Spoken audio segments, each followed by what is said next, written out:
Investment in securities market are subject to market risk. Read all the related documents carefully before investing. दोस्तों मैं Umesh Sharma chart analysis channel पर आपका हार्दिक स्वागत करता हूं। आज की वीडियो काफ़ी खास है, काफ़ी स्पेशल है, क्योंकि आज की वीडियो में मैं एक ऐसी स्ट्रेटजी के बारे में बताने वाला हूं जिस स्ट्रेटजी का यूज़ करके एक इन्वेस्टर ने 2 साल के दौरान ही $2 मिलियन से ज़्यादा पैसा कमाया, वो भी सिर्फ $25,000 से $30,000 की इन्वेस्टमेंट से। अब आप लोग ये सोच रहे होंगे कि क्या मजाक कर रहा है, ये कोई मजाक नहीं है, इस बात में पूरी सच्चाई है। तो सबसे पहले इस वीडियो में जानेंगे कि वो इन्वेस्टर कौन था और किस स्ट्रेटजी का यूज करके उसने इतना पैसा कमाया। तो दोस्तों आप हमें कंटिन्यूस फॉलो कर रहे हैं, आप हमारे रेगुलर फॉलोअर हैं और आपको बताना चाहूंगा कि कुछ दिनों से 3-4 दिनों से बाजार जो था पूरा कंसोलिडेट था, जिसकी वजह से हमारे 3-4 स्टॉप लॉस हिट हुए हैं। तो कुछ लोग कमेंट बॉक्स में जाके कमेंट कर रहे हैं कि भाई उनको नुकसान हो गया, उनका घर बिक गया, किसी का कोई कहता है कि जी मेरा पैसा वाइप आउट हो गया। तो आपको बताना चाहूंगा कि इससे ना जो नए ट्रेडर्स होते हैं उनका माइंडसेट, उनकी साइकोलॉजी भी खराब होती है। तो इसके बारे में बाद में बात करेंगे प्रूफ और रिकॉर्ड के साथ। तो चलिए हम वीडियो को कंटिन्यू करते हैं। दोस्तों अगर आप हमारे चैनल पर नए हैं तो चैनल को सब्सक्राइब कर लीजिएगा, बेल आइकन को प्रेस कर दीजिएगा, जिससे कोई भी इंपॉर्टेंट वीडियो है वो आपसे मिस ना हो। और वीडियो को अंत तक जरूर देखिएगा, क्योंकि वीडियो के दौरान मैं आपको कुछ ऐसे सेक्टर बताने वाला हूं जो आने वाले टाइम पे आपको बहुत अच्छा रिटर्न देंगे। तो चलिए दोस्तों आते हैं फिर टॉपिक पे।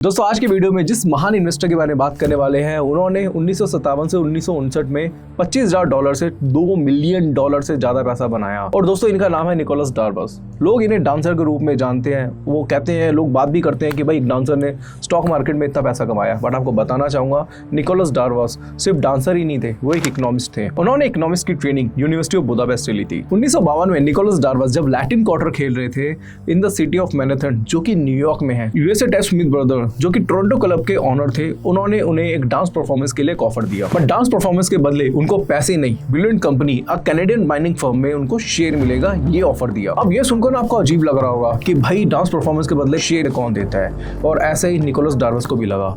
ये ऑफर उनको अजीब लगा, बट उन्होंने ये ऑफर एक्सेप्ट कर लिया और इसी तरीके से उनकी एंट्री स्टॉक मार्केट में हुई। बट वो किसी वजह से परफॉर्मेंस नहीं कर पाए, हो सकता है कोई पर्सनल रीजन हो, जिस वजह से उनको काफी गिल्ट फील हुआ, क्योंकि उनको पैसे की जगह शेयर मिलने वाले थे। और फिर बाद में उन्होंने वही शेयर स्मिथ ब्रदर से परचेज करने की सोची जो उन्हें उनके परफॉर्मेंस के बदले मिलने वाला था, और वही शेयर उन्होंने $3,000 का खरीदा। अब वो काम में इतने बिजी हो गए कि उन्होंने उस शेयर को ट्रैक करना ही छोड़ दिया, जो कि शेयर उन्होंने स्मिथ ब्रदर से खरीदा था। 2 महीने बाद अचानक उन्होंने न्यूज़पेपर में देखा कि जो शेयर उन्होंने 50 सेंट में खरीदा था वो लगभग $2 का हो गया था। जो $3,000 में निकोलस डार्बस ने ब्रिलियंट कंपनी का जो शेयर लिया था, वो उसकी लगभग वैल्यू जो थी वो $11,000 के आसपास हो गई थी, और उनका जो प्रॉफिट था वो $8,000 का था, वो भी सिर्फ 2 महीने में। अब इतना बड़ा प्रॉफिट देखकर निकोलस डार्बस की आंखें जो है वो फटी की फटी रहेगी। उन्होंने बोला दी पैसा कमाना तो बड़ा आसान है, ये तो एक मैजिक की तरह है, हम काम करते हैं तो हमें पैसा मिलता है, बट यहाँ पे स्टॉक मार्केट में पैसा हमारे लिए काम कर रहा है। बस यही एक ऐसा पॉइंट था जिससे निकोलस डार्बस डांसर से इन्वेस्टर और ट्रेडर बन गए। आपका लाइफ का टर्निंग पॉइंट क्या था? आप मार्केट में कैसे आए? नीचे कमेंट बॉक्स में कमेंट करके बताएं। देखो निकोलस डार्बस उस टाइम पे बिल्कुल मार्केट में नए थे, उनको नहीं पता था कि कौन से शेयर में इन्वेस्टमेंट करनी चाहिए और कौन सा स्टॉक बढ़ने वाला है, कौन सा गिरने वाला है। तो उस वक्त पे उन्होंने अपने दोस्तों से इसकी सलाह ली और उनकी सलाह पे उन्होंने ट्रेड और इन्वेस्टमेंट स्टार्ट कर दिया। तो उनके कुछ दोस्तों ने कुछ स्टॉक्स सजेस्ट करे, जिसमें था एक रेक्सबर्ग, दूसरा था कैरेंट माइंस, तीसरा था old smoky gas and oils, और इन सारे स्टॉक्स में उन्होंने इन्वेस्टमेंट करी, बट उनको इन स्टॉक्स में नुकसान हो गया। दोस्तों जैसा कि एक रिटेल ट्रेडर के साथ होता है, और ऐसा आपके साथ भी हुआ होगा कि जब भी आप कभी टिप लेते हैं तो उनको एक भारी नुकसान होता है, और ऐसा ही नुकसान निकोलस डार्बस के साथ भी हुआ था। तो उनको उस वक्त भी रियलाइजेशन हो गया कि भाई टिप जो होती है वो होटल्स में मिलती है, अगर आपको स्टॉक मार्केट में पैसा कमाना है तो आपको एजुकेशन लेनी पड़ेगी। इसलिए जब ये फ्री रहते थे तो इन्होंने किताबें पढ़नी स्टार्ट कर दी, जिससे इन्हें स्टॉक मार्केट की एजुकेशन मिल पाए। तो ये दिन में 8 घंटे किताबें पढ़ते थे, और इन्होंने लगभग 200 से ज्यादा किताबें पढ़ ली, जिससे स्टॉक मार्केट की प्रॉपर नॉलेज ले सके। और सीखने के बाद 1957 से 1959 में इन्होंने काफी पैसे अर्न किए। और अगर आपको भी पैसा अर्न करना है तो आपको भी एजुकेशन लेनी पड़ेगी। निकोलस डार्बस जी ने जब सारी किताबें पढ़ी, तो सारी किताबें पढ़ने के बाद उन्होंने एक स्ट्रेटेजी डेवलप करी, जिसका नाम उन्होंने दिया डार्बस बॉक्स थ्योरी। बट इतनी सारी किताबें पढ़ने के बाद अब उन्हें समझ तो आ गया था कि अब क्या करना है, बट ट्रेड करने के लिए या फिर इन्वेस्टमेंट करने के लिए अब उनके पास पैसे नहीं बचे थे, क्योंकि उन्होंने काफी पैसा खो दिया था। इसलिए उन्होंने लास वेगास में जो उनकी प्रॉपर्टी थी वो उन्होंने सेल कर दी।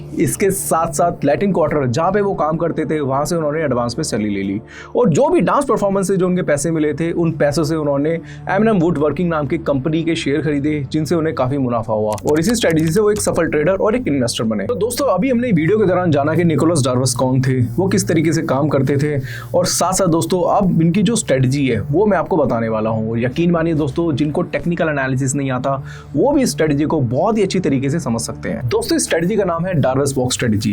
ये जो स्ट्रेटजी है दोस्तों उसको हम चार्ट पे समझाएंगे, इसको बैक टेस्ट करेंगे और अगर फिर भी आपको कोई प्रॉब्लम होती है तो कमेंट बॉक्स में जाके आप कमेंट कर दीजिएगा, आपको हमारा रिप्लाई जरूर आएगा। तो चलिए दोस्तों इस स्ट्रेटजी को हम समझते हैं। तो सबसे पहले जो स्ट्रेटजी है स्क्रीन पे आप देख पा रहे होंगे, चार्ट मेरे खुला हुआ है और ये स्ट्रेटजी को आप 5-10-15 मिनट के चार्ट पे भी यूज कर सकते हैं। बट स्मॉलर टाइम फ्रेम में क्या होता है, नॉइसेस बहुत ज्यादा होती है। तो अगर आप इन्वेस्टमेंट करना चाहते हैं, कुछ बड़े ट्रेड करना चाहते हैं तो वहां पे आपको डेली या फिर वीकली चार्ट का यूज़ कर सकते हैं। दूसरी चीज़ आपको बताना चाहूँगा कि ये जो स्ट्रेटजी है ये जो है ये स्टॉक में बहुत अच्छा तरीके से काम करती है और इंडेक्स में भी ये बहुत अच्छा परफॉर्म करती है। तो यहाँ पे मैंने क्या कर रहे हैं, बैंक निफ्टी का चार्ट लिया हुआ है। अब बैंक निफ्टी के चार्ट में हम इस बॉक्स स्ट्रेटजी के बारे में थोड़ा जानेंगे और जानेंगे कि बॉक्स स्ट्रेटजी किस तरीके से परफॉर्म करती है। तो सबसे पहले हम क्या करेंगे, यहाँ पे रेक्टेंगल का यूज़ करेंगे क्योंकि एक बॉक्स स्ट्रेटजी है। बॉक्स स्ट्रेटजी में क्या होता है, जब बाजार कंसोलिडेट होता है, बाजार एक रेंज में चल रहा होता है तो वहाँ पे आप क्या कर सकते हैं, इस पे आप एक बॉक्स प्लॉट कर सकते हैं। अब ये जो बॉक्स बना है इस बॉक्स में क्या होता है कि यहाँ पे बाजार एक कंसोलिडेशन फेज में है। तो निकोलस डार्बस भी यही करते थे, वो सिर्फ चार्ट पे देखते थे कुछ अच्छे स्टॉक जो एक बॉक्स में चल रहे हैं, चाहे वो अप ट्रेंड में हो, चाहे डाउन ट्रेंड में हो, चाहे साइडवेज ट्रेंड में हो, वो एक बॉक्स बनाते थे और यहाँ पे वो ये जो टॉप जो है वो एक रेजिस्टेंस पार्ट होता था और जब ये पार्ट यानी कि ये रेजिस्टेंस लेवल जो है ये ब्रेक होता था तो वहाँ से वो बाइंग पोजीशन बनाते थे। इसी तरीके से जो बॉटम है यहाँ पे अगर आप बॉक्स का निचला भाग देख रहे हैं वो एक सपोर्ट पार्ट है और ये सपोर्ट जब ब्रेक होता था तो वो वहाँ से अपनी पोजीशन शॉर्ट करके चलते थे। तो इसी वजह से दोस्तों इसी स्ट्रेटजी पे उन्होंने काफ़ी पैसा कमाया। अब यहाँ पे मैंने बैंक निफ्टी का चार्ट आपके सामने लगाया है जो कि एक 15 मिनट का चार्ट है। बट जैसे कि दोस्तों मैंने आपको बताया कि आप इस स्ट्रेटजी को स्टॉक्स में भी काम कर सकते हैं। स्टॉक में अगर आपको दिख रहा है कि अगर आप चाहे तो अगर आपको कोई लॉन्ग टर्म का ट्रेड बनाना है तो आप डेली चार्ट भी यूज़ कर सकते हैं। तो यहाँ पे स्क्रीन पे मैं आपको दिखाता हूँ और दिखाता हूँ कि किस तरीके से बॉक्स पैटर्न स्टॉक्स में भी बहुत अच्छी तरीके से काम करता है। तो दोस्तों जैसे कि आप चार्ट पे देख रहे हैं यहाँ पे मैंने एक्सिस बैंक का चार्ट लिया। अब एक्सिस बैंक के चार्ट पे यहाँ पे मैं देख रहा हूँ कि ये एक डेली का चार्ट है और डेली के चार्ट पे यहाँ से मैं बॉक्स पैटर्न का यूज़ करता हूँ। अब यहाँ पे देखेंगे बाजार जो है वो पूरी तरीके से कंसोलिडेट है। अब यहाँ पे मैं बताना चाहूँगा निकोलस डार्बस ने जो पैसा कमाया था वो सिर्फ और सिर्फ इन्वेस्टमेंट से नहीं कमाया था, उन्होंने ट्रेडिंग करके भी पैसा कमाया था। उन्होंने कुछ ऐसे स्टॉक्स थे जिनको उन्होंने बॉटम पे खरीदा और टॉप पे उन्होंने सेल भी करा था। अब यहाँ पे देखेंगे तो ये जो बॉक्स है यहाँ पे आपको देखने को मिला होगा ये एक्सिस बैंक का स्टॉक है और एक्सिस बैंक यहाँ पे एक ट्रेंड में चल रहा है यानी कि कंसोलिडेशन फेज में है। तो कंसोलिडेशन फेज में हमें बॉक्स देखने को मिला और यहाँ पे जैसे कि मैंने आपको बताया था कि बॉक्स का यहाँ पे जो सपोर्ट लेवल था जो कि 698 का था उसका एक ब्रेकडाउन देखने को मिला। तो 698 पे जो ब्रेकडाउन देखने को मिला उसके बाद जो एक्सिस बैंक है उसके बाद 288 का रेट आया। तो काफ़ी लोग बोलते हैं कि भाई टॉप से गिरा, उसका कारण क्या था, तो ये गिरने का कारण था वो बॉक्स बेसिकली क्या होता है, ये कंसोलिडेशन फेज होता है और कंसोलिडेशन फेज से जब भी बाजार में ब्रेकआउट आता है तो एक बड़ी तेजी आती है और ब्रेकडाउन होता है तो बड़ी मंदी देखने को मिलती है। तो सिर्फ इसी स्ट्रेटजी से और निकोलस डार्बस ने इसी स्ट्रेटजी का यूज़ करके बाजार से काफ़ी पैसा बनाया। और दोस्तों को बताना चाहूँगा कि इस स्ट्रेटजी का यूज़ करके अगर आप हायर टाइम फ्रेम यूज़ करते हैं जैसे डेली चार्ट, वीकली चार्ट और इसका स्टॉक भी यूज़ करते हैं तो वहाँ से आप बड़े रिटर्न्स भी बाजार से ले सकते हैं। तो दोस्तों वीडियो की स्टार्टिंग में हमने आपको बताया था कि कुछ हम ऐसे इंपॉर्टेंट टिप देंगे जिससे आपको अच्छा रिटर्न मिल सके। तो आपको कहना चाहूँगा कि जब कोरोना का क्रैश आया था तो उसके बाद मिड कैप और स्मॉल कैप बहुत अच्छे चले थे, बट अभी आपको जो फोकस करना है वो करना है लार्ज कैप के ऊपर। मुझे लगता है कि आने वाले वक्त पे लार्ज कैप बहुत अच्छा रिटर्न आपको दे सकते हैं। तो आप नीचे कमेंट बॉक्स में कमेंट करके बताइए कि लार्ज कैप का ऐसा कौन सा स्टॉक है जो आपकी रडार में। तो चलो दोस्तों बात कर लेते हैं कि काफ़ी लोग कह रहे थे कि इनको नुकसान हो गया है, तो चलो इस बारे में बात कर लेते हैं। तो सबसे पहले आपको बताना चाहूँगा कि हमारे 2 एडवाइजर ग्रुप है, एक है लर्न अन का और दूसरा है बूट कैंप। अब हमने दोस्तों जो भी ट्रेड दी थी उसकी एक्सेल शीट हम आपको प्रोवाइड कर रहे हैं। तो जून मंथ का डेटा तो आपको मिल जाएगा और जल्दी हमारी टीम मई और अप्रैल का डेटा भी आपको जल्दी से प्रोवाइड कर देगी। तो दोस्तों आपको सबसे पहले उस डेटा को पढ़ना है, चेकआउट करना है, उसके बाद आपको कमेंट बॉक्स में कमेंट करके बताना है कि हमारी एनालिसिस कैसी रही। तो जैसे कि आपको मैं बताना चाहूँगा कि अगर 150 से 200 पॉइंट में अगर आपका पूरा पैसा वाइप आउट हो जाता है तो मेरे हिसाब से तो ऑप्शन बाइंग आपको छोड़ देनी चाहिए। अब कुछ लोग हैं जिनको हम महान ऑप्शन बायर बोल सकते हैं, जिनको तो मार्केट की मूवमेंट से मतलब है ना ही इंडिया विक्स से, उनको सिर्फ मतलब है ऑप्शन बाइंग से। दोस्तों मार्केट में ना एनी टाइम ऑप्शन बाइंग नहीं होती होती है। ऑप्शन सेलिंग भी आप कर सकते हैं। अब आप लोग सोच रहे होंगे कि भाई ऑप्शन सेलिंग में तो बहुत सारा पैसा लगता होगा, बट ऐसा नहीं है। जो हम एडवाइजरी ग्रुप में जो स्ट्रेटजी बना के देते हैं, इंडेक्स में से 20 से 25 हज़ार रुपये लगते हैं और स्टॉक ऑप्शन में 50 से 60 हज़ार रुपये। तो मार्केट के अकॉर्डिंगली ना आपको अपनी स्ट्रेटजी चेंज करनी पड़ेगी। अगर आप मार्केट के अकॉर्डिंगली अपनी स्ट्रेटजी चेंज नहीं करते तो आप अपने आप को ऑप्शन ट्रेडर नहीं सट्टेबाज बोलना स्टार्ट कर दो। जितना टाइम दोस्तों आपको ब्लेम करने में लगता है, इससे बेटर है कि कुछ सीख लो। अब आप कमेंट करते हो, कमेंट से जो नए लोग हैं तो उनको इफेक्ट पड़ता है, इसलिए दोस्तों ये जो डेटा है हमने पब्लिक किया है। दोस्तों मैं आशा करता हूँ कि वीडियो आपको काफी पसंद आई होगी। निकोलस डार्बस ने जितनी मेहनत से स्ट्रेटजी बताई थी, उतनी मेहनत से दोस्तों हमने ये आपके सामने डिस्क्राइब करी है। तो डार्बस बॉक्स स्ट्रेटजी के बारे में हमने डिटेल में बता दिया है।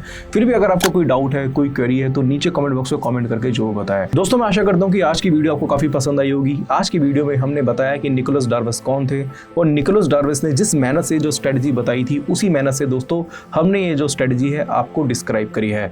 तो आशा करूंगा वीडियो आपको काफ़ी पसंद आई होगी। और फिर भी अगर वीडियो के दौरान आपको कुछ भी आपके डाउट है, कुछ भी आपको पूछना है, तो नीचे कमेंट बॉक्स में कमेंट करके जरूर बताइएगा। हमारा रिप्लाई आपको जरूर आएगा और हम चाहेंगे कि इस वीडियो को आप ज़्यादा से ज़्यादा शेयर भी करें। तो दोस्तों हम ये वीडियो यहीं पे समाप्त करते हैं। अपने ट्रेडर दोस्तों को धन्यवाद।